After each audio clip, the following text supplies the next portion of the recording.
ప్రార్థన. కీర్తనలు 133:4.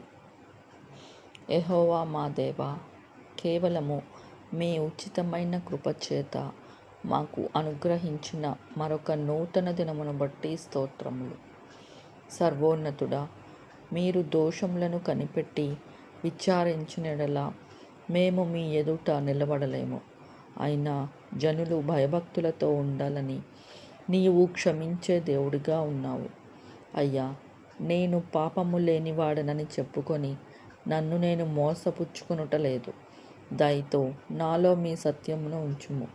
తండ్రి, నేను పాపము చేయలేదని చెప్పుకొని మిమ్మును అబద్ధికునిగా చేయుటలేదు.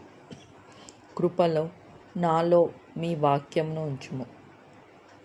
ఇజ్రాయేలు దోషములన్నిటి నుండి వారిని విమోచించిన దేవా, మీ యొద్ద కృప దొరుకుతుందని, మీ యొద్ద సంపూర్ణ విమోచన దొరుకునని మీ మీద ఆశ పెట్టుకుని నేటి ఉదయమున నా పాపములను నీ ఎదుట ఒప్పుకొనుచున్నాను.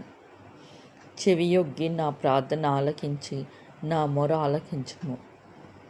ప్రభువా, నీవు నమ్మదగిన వాడవును, నీతిమంతుడవు కనుక నా పాపములను క్షమించి సమస్త దుర్నీతి నుండి నన్ను పవిత్రునిగా చేయమని, మీతో అన్యోన్య సహవాసము కలిగి వెలుగులో నడుచున్నట్లు మీ కుమారుడైన యేసు రక్తము ద్వారా ప్రతి పాపము నుండి నన్ను పవిత్రునిగా చేయమని కరుణామయుడైన యేసుని నామములో ప్రార్థిస్తున్నాము తండ్రి.